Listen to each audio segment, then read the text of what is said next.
What's up? Welcome back to the podcast that has a name now. Jameson Rambles about music, JRAM, whatever the fuck you want to call it. Um, ignore that sound that I just made. I realized, yeah, that definitely probably played with the audio. Um, I wanted to dedicate this episode to talking about the history and discography of Black Country New Road, which is, in my opinion, the best band currently out there making music. Um, their first studio album was released in 2021, but they've been active since 2018. What were they doing?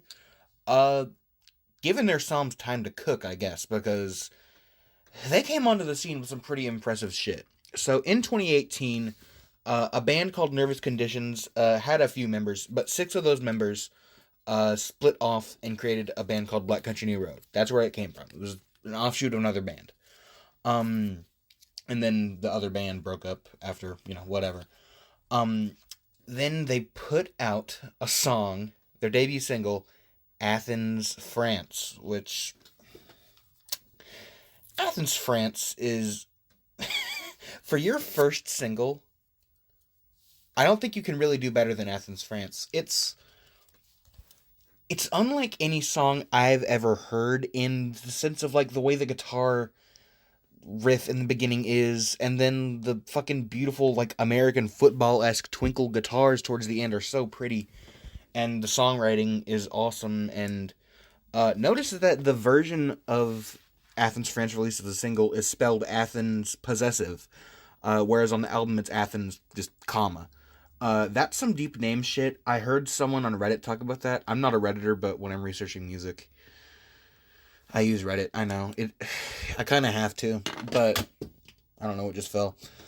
Uh, so yeah, it was some deep name shit. Athens, France. I think there was someone named Athen. I don't know, but either way, that single got released in 2019, early 2019, and people fucking loved it as they should. Athens, France is a wonderful song. Um, but after they put out that single, they gained another member, Luke Mark. I should go ahead and say the members are well, the the members at this time in their discography is Tyler Hyde, Lewis Evans, Georgia Ellery, May Kershaw, Charlie Wayne, Luke Mark, and Isaac Wood. So we just got Luke Mark, so that makes it a seven-piece band now. They put out they put out their next single called Sunglasses, which, look, I think Sunglasses is one of the best songs of all time, but only the version that they put out on their first album. I don't think the single version of Sunglasses is that good at all. I I think Isaac is trying to go for a more slint type post rock vibe with the vocals, but it doesn't gel well with the track, and the whole thing just feels a little disjointed. You can still see the core of a good song there, but for the most part, yeah, I would much I'd never listen to the single version of Sunglasses because there's no reason to, you know. But Sunglasses did play a big role. While they did blow up from Athens, France, Sunglasses is really what put them in the main light because Sunglasses is an ambitious fucking track. More so on the album, but even the single, it's pretty ambitious for your second song. Uh, and Sunglasses got noticed by 4chan. I have a podcast outline on Google Docs. Um, 4chan is one of my bullet points. That is goofy, but 4chan found out about Sunglasses, and even though it's music that 4chan, if you don't know, 4chan has a music board, and there's a very specific music taste that is on that board. It's music that they would love, but for some reason 4chan hates on it. Probably because they're rich and British, which I mean, I don't like rich people. I don't like British people. I mean, no one does, but you can you can get over that. That brings us to them getting signed by Ninja Tune Records in 2020 in October, and they announced their debut album called For the First Time. The For the First Time was released in February of 2021, and this album is a lot. I remember this was my first introduction to Black Country New Road, and I didn't know what I was getting into at the time. Uh, I was into post rock in the sense that I liked Godspeed, but I knew literally no other post rock bands except like Swans, and even that's debatable. They've definitely done some post rock stuff, but track by track review. of For the First Time. Oh yeah, I'm going to be doing a track-by-track review of every major project by Black Country New Road. This is going to take a minute. So, with track number 1 on For the First Time, we start with instrumental. About 5 minutes long, and I don't know if you guys are aware. There's a genre of music out there called klezmer. It's like, if I recall correctly, it's traditional Jewish music. I don't know where the Jewish influence comes from. Maybe one of the members is Jewish. I don't know. I don't really care. But the use of that sound, it's a sound that you don't really hear much in just Western music. It's not like microtonal or anything. We're not getting King Gizzard and the Lizard Wizard here, but we're we're we're getting a little funky. Also, it's got this little synth that goes through the whole time, and it's really infectious and pumps you up. This song gets you fucking going for the album, which is something I love about it. Now, Athens, France, I don't need to say anything. It's even better than the single version, which I didn't even know was a thing you could do, but somehow they did it.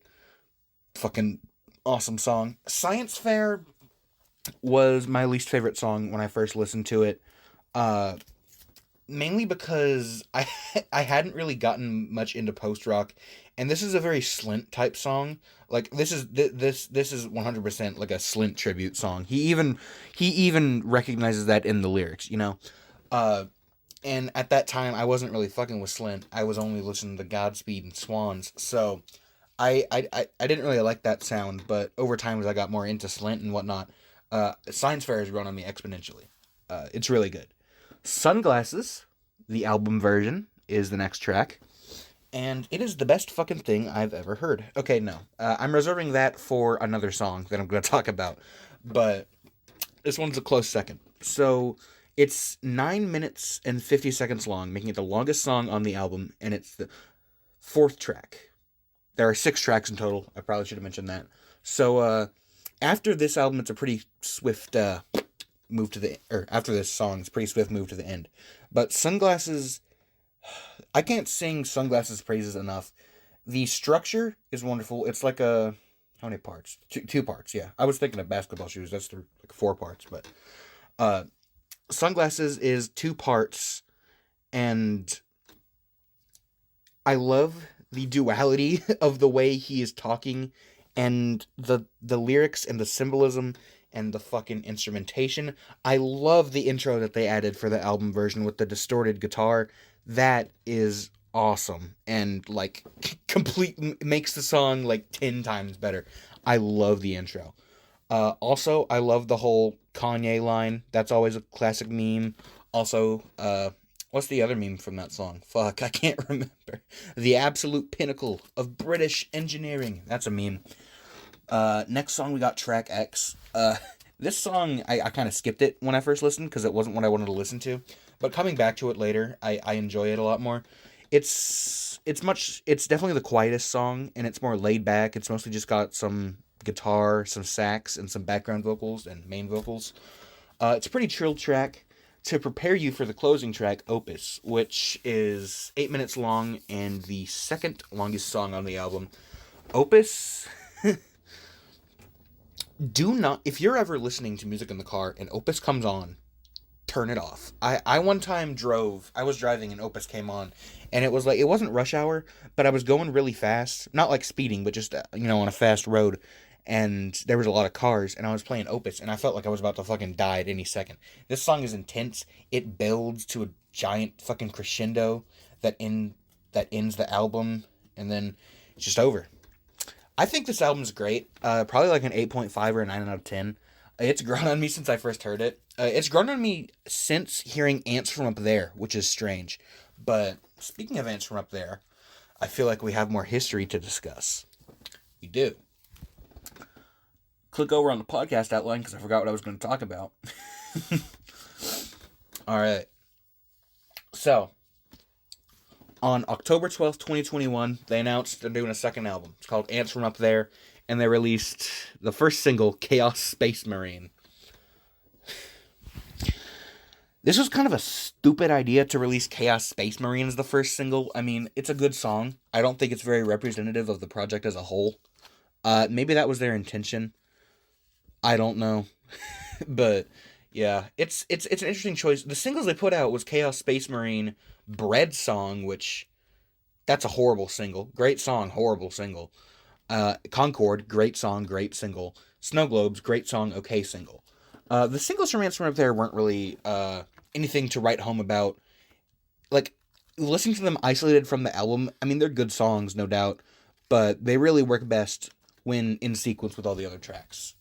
But about all those other tracks, oh wait, I'm not sure the review part. There's more story. I'm paraphrasing this from I can't talk. Wikipedia.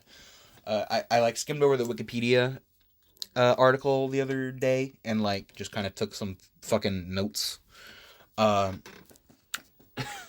because who doesn't do that? Uh, they had to cancel a European tour due to illness, which would start a trend of tours being canceled. Uh, yeah, canceling tours. It's Black Country New Road's favorite thing to do. So, I'm gonna go ahead and get into Ants from Up There. Um, it is a lot to get into. This is on par with The Glow Part 2 for being my favorite album of all time. It's like up there with Blonde, Glow Part 2, fucking In Rainbows, Igor, the Blue Album, all my favorite albums. Yes, the Blue Album is a 10. Shut the fuck up. Anyways, Ants from Up There. Track listing. Alright, first track, intro.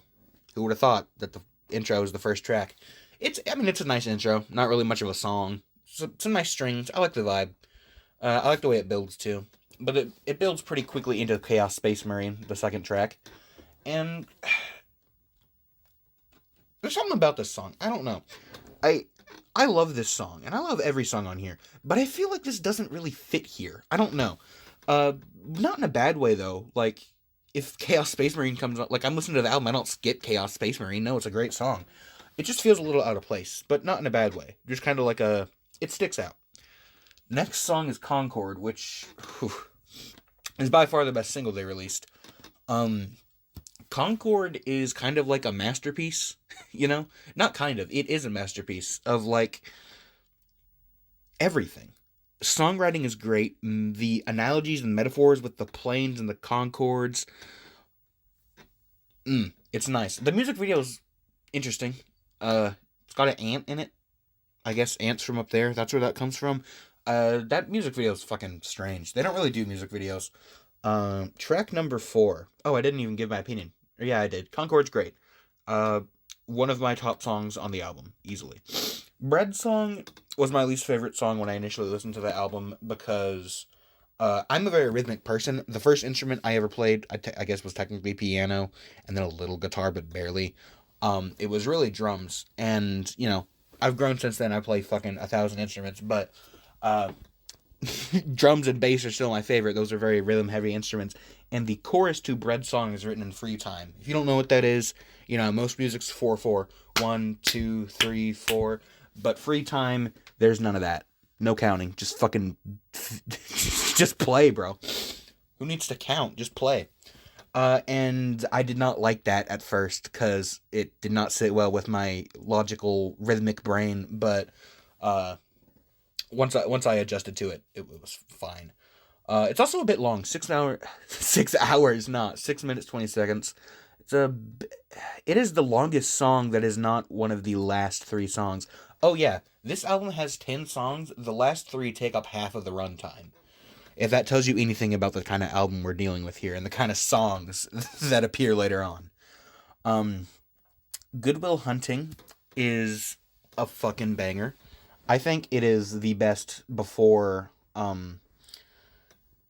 I don't know where I was going with that. It's not the best one. It's I can't pick a best, because every time I say one's the best, and I'm like, no, I like the other one more.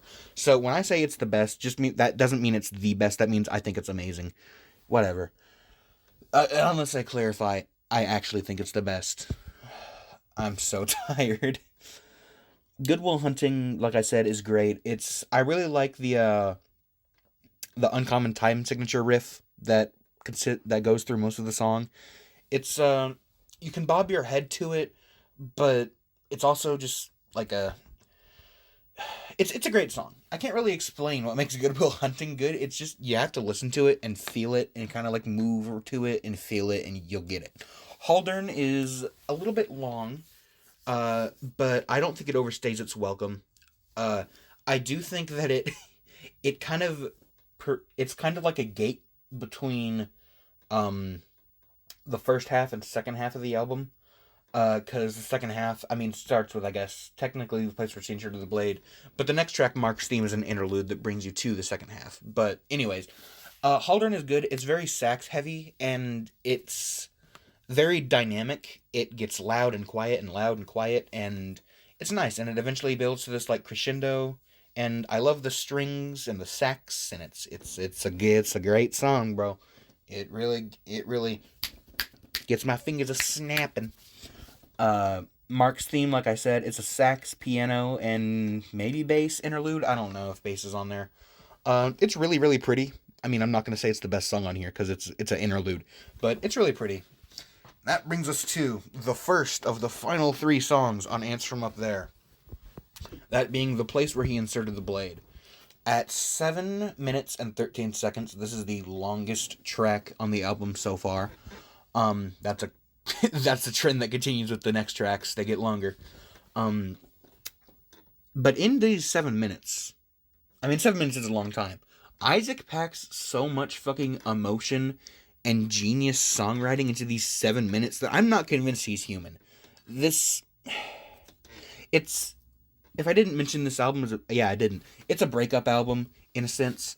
I mean, the songs aren't just like plain old, my girlfriend broke up with me and I'm sad. It's more like a abstract kind of breakup album. You know, The Place Where He Inserted the Blade, the chorus of kind of like envisioning this perfect life, but just doesn't happen. And you see the love slowly fade from the other person, and it's insane. It's an emotion that I feel like if you're an adult, you've probably experienced before, and it's encapsulated perfectly in the chorus of this song. Fucking 10 out of 10. One of my favorite songs ever. I could say that for any song on here. Snow Globes is 9 minutes, 13 seconds, so 2 minutes longer. Snow Globes is good. The lyrics are a bit odd to interpret. There's only really two good interpretations that go around. One of them being that, like, it's a religious thing, which I don't really see, but the way I've always envisioned it is, I'm actually going to have this as my senior quote. Snow globes don't shake on their own. This could be, you could hear that and think that it means, someone's out there making everything happen. There's a God, there's a high power, whatever. What I personally interpret that as is, if you want your life to change and get better and get pretty and you see this pretty snow, do shit yourself. You gotta shake your own snow globe, bro. No one else is gonna do it for you. That's what I interpret it as. Might be wrong. But that brings us to the next song. Basketball Shoes. This is the single best piece of music ever written. I am not joking. This Basketball Shoes is a 4-part magnum opus, 12-minute long thrill ride. Not really thrill ride, more like fucking emotional roller coaster, but without many highs, just mostly lows. It starts with this section that's very quiet, and if you're playing on speakers and you're not that close to them, you can think that the song's not playing. This happens a lot when I listen to this album. But it comes in with just straight, clean guitar and some nice sax, and then some drums, like with some toms. Not like snares and hi-hats, no, just like toms and whatnot. And it's a really nice vibe for that first section. Now, the second section is emotionally devastating as all fuck. I'm not just gonna read all the lyrics, because, look, I'm telling you my story and my opinions on the album. I don't need to relay the album to you. You can listen to it yourself. But, where was I going with that? Yeah, it's emotionally devastating, and I still don't know that Isaac is a human, because he wrote this song. And I just don't know. I really like the line, what is it? We're all working on ourselves, and we hope that the rest don't mind how much we've changed. I think of that line all the fucking time. And that's from that section. Third section is not necessarily upbeat, but it gets a little faster, and it introduces this guitar riff that isn't in 4/4. I can't count it in my head right now. I can't remember what it's in. It's in something, but it's funky too. I tried playing it on a guitar. It's very hard to play, mostly just because of picking. You have to pick a lot and very fast. But it gives you a brief moment of like, yeah, I feel good now. Cause even if the lyrics are see, it's like a bridge that repeats twice. The instrumentation gets all funky and towards the second part. But like the first part of the lyrics of the bridge are nice. But then, it goes back down, and then the song gets quiet again. And now this is the last section of the song. It's just the drums and the in my bed sheets, that is the final section of the song, and I think that is the single greatest crescendo in music history. The entire album has been leading up to this point, and it does not feel like you wasted any time getting there. It is beautiful. You can hear the emotion in his voice so clearly. I love it. Even if he's singing about fucking coming in his bed because Charlie XCX was in his dream and liked his music. I don't really give a fuck what the song is about. I mean, I do. I like what the song is about, but because it's fucking hilarious. But I think that in 10 years, this album, and especially Basketball Shoes, will be looked at the same way Blonde is now, or any other hot... I use Blonde because it's sitting right next to me. The record's still on my turntable, so that's just my go-to album for everything. I'm not obsessed with Blonde. It's just right there. But yeah, that's Ants from Up There. One thing I do need to mention about Basketball Shoes, it has a live version in Queen Elizabeth Hall, and while I think the studio version is still better, the vocal performance from Isaac is fucking insane on this version, but he's mixed pretty low in the actual mix, so it's kind of hard to hear. But if you like his voice and you like the ending of Basketball Shoes, look up the live at Queen Elizabeth Hall version, because it is great. Now, something I didn't say: 4 days before Ants from Up There was released, Isaac Wood, the primary guitarist, songwriter, lyricist, vocalist, whatever, announced that he was leaving the band for mental health reasons. Now, this sucks. I'm not going to act like it doesn't suck. It sucks that he's not, in Black Country New Road. It sucks for us, though. This is something I feel strongly on. I hear people all the time, well, I don't anymore, but I remember when this happened, people were, mad at him.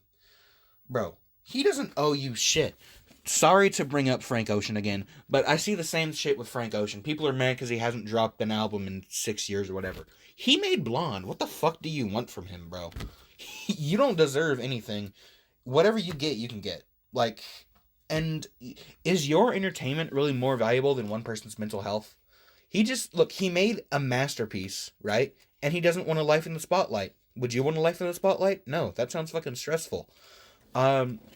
But yeah, I think it's good that he left. Good for him. Not necessarily good for me. But after that was announced, the whole kind of future of Black Country New Road was... no one really knew where it was going to head. Some people thought they were just going to stop. Some people thought they were going to keep going. Some people said they would do live shows where they only play instrumental, which is the funniest shit I've ever heard. But what really happened was they took a quick break from just anything, and in summer of 2022, they went on a tour across Europe. On this tour, they didn't play any of their old songs out of respect for, Isaac, because he just left, and they don't want to, Isaac's songs are very personal, and singing them if you're not Isaac is kind of weird. But they introduced these new songs, and they were pretty good. I'd say the recordings I heard of them at the time were not great, so I didn't love them. But, I mean, they were bootlegs taken on a fucking phone camera in a concert. What did you expect? They're not going to be good. But, later, they announced... When did they announce this? Hold on, let me check. On February 14th, that's right.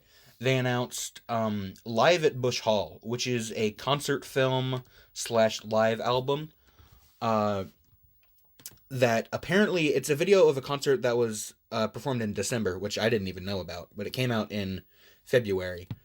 Of 2023, sorry. December 2022 is when it was filmed. February 2023 is when it came out. That is correct. Where was I going with that? I don't know. But on Live at Busch Hall, they take all the tracks that they had been performing live, rework them a slight bit, and then record all of them live. And I think they did a fantastic job. I have heard a lot of people saying they were disappointed with Black Country New Road. Fantano gave it a 7, but I mean, that's Fantano. Who expects more from him? He's kind of just... there's no way I used to be a Fantano shill. That's insane. But actually, yes way, because I have fucking Igor and Radiohead and Swan's records sitting right next to me. But, they recorded the songs, and they did pretty good. I'll do a track-by-track breakdown. Also, the vocals, because Isaac was the only vocalist in the band. Who's doing vocals? Everyone now, apparently. So I will talk about the songwriters and vocalists for each track as I go down them, or go through them, whatever. First track is Up Song. This is a oddly upbeat rock banger. Not like headbanger, but like it goes pretty hard. Vocals are Tyler Hyde, who I would say is the main vocalist now. I mean, I'd say Tyler Hyde is probably the one who's going to sing most often, but Meg Kershaw sings more, and then Evans has one track. Evans, what is Evans' first name? Tyler? Charlie? I don't fucking know their first names. Except Tyler, because it's a girl named Tyler. How can you forget that? But, yeah. Up Song is great. It's kind of a retrospective on the entire career of the band up to that point. And, saying, look at what we made. Look at what we did together. BCNR, Friends Forever, the chorus. But, that song ends pretty good. I'll give it like an 8.5. It's pretty good. The Boy. The Boy starts a little odd. It's a slow burn. It's definitely a slow burn.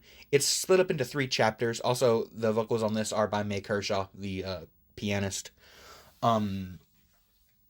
This is a song about the journey of, trying to get as a woman, it's a story of this girl and boy, and the girl keeps trying to get the boy, but it's not, if I describe it, it sounds stupid, but, I mean, the song's called The Boy. I can't describe it in complicated terms, it's literally about the boy, but it's great. I really like the flute on this song. I don't remember who plays the flute. I think that might be Luke Mark. Hold on. Musician credits. Lewis played the flute. Okay, Lewis Evans played the flute. Lewis is goated. He plays the sax too. I fucking love the sax in Black Country New Road. I Won't Always Love You starts a little slow. Vocals by Tyler Hyde again. It starts a little slow, but I think it works up to a really good pace, and eventually ends in a very good state. I would say that this is one of the weaker songs on the album. There are only 2 weak songs on the album, I think, and this is one of them. But as soon as you get through this first half, the song gets great. It's awesome. Next song, Across the Pond Friend, is the first song with male vocals, Lewis Evans. He wrote the song, I assume. It's pretty good. It's not as good as Turbines. It's not as good as Dancers, but god damn it, it's a good song. I am tired of people hating on this song. It's nice. I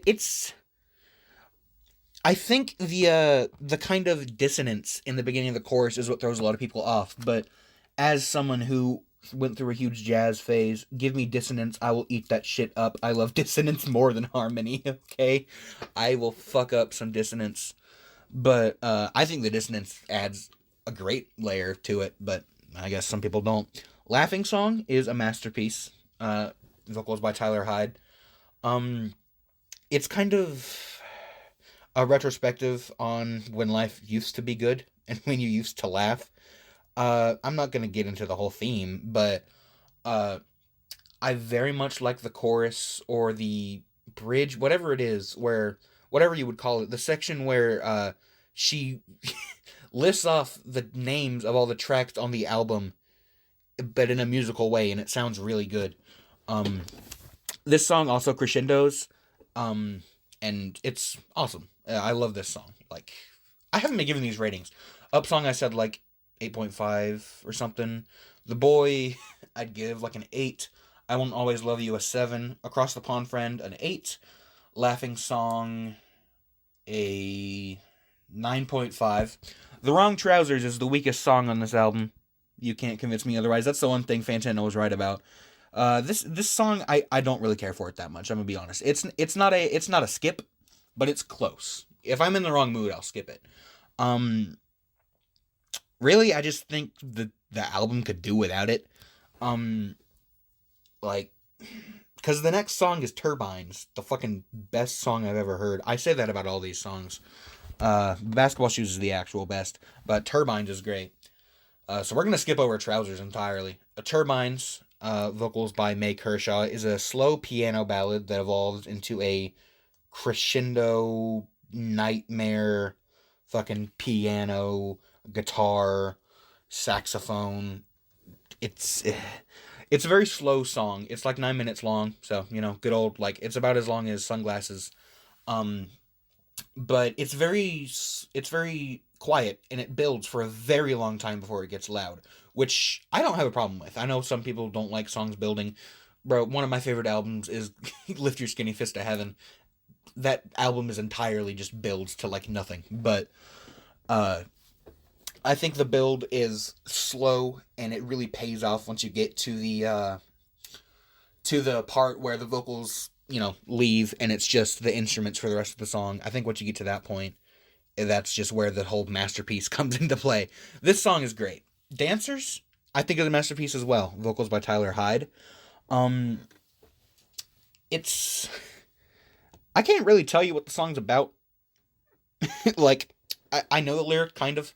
I haven't looked that deep into them. I just know I like the sound of it and the rhythms of it, and I like the song. I can't give you a deep analysis of it because I haven't really looked into it like that. But yeah, it's a great song. Up Song Reprise is the final. Vocals by Tyler Hyde, and it is a reprise. Is it pronounced reprise or reprise? I don't know. I've heard both. But of Up Song, it's slower and almost just as long as the not reprise, reprise, whatever it is. Um, it's really more of kind of an introspective closing track. Um, and I really like the like where you once lived line that gets repeated and kind of fades out. I really like that. I think that's one of the best parts of this album, definitely. But yeah, I would give this album overall an 8 out of 10. It's not perfect, but I would say that going from here, they can only go up. This was great. I come back to Live at Bush Hall all the time. It's well, I say all the time like it's been out for a long time. It's been out for like 2 months, but I keep coming back to this, and I really think that without Isaac, the band will still be able to easily continue making amazing music. But I guess that brings us to the end. Oh, here's some fucking trivia for you. Black Country New Road is often compared to Black Midi for obvious reasons. And they did a they did a tour as Black Midi New Road, which I think is really funny. Uh, Also, if you want to hear more music from different artists within Black Country New Road, Georgia Ellery is in a pop duo called Jockstrap. They released I think it was their first full album. I think they had a mixtape before called I Love You Jennifer B. It's one of my favorite pop albums of the year. It was pretty good. Uh yeah, I'd say that's it. Podcast episode 2. Uh Peace, bitch.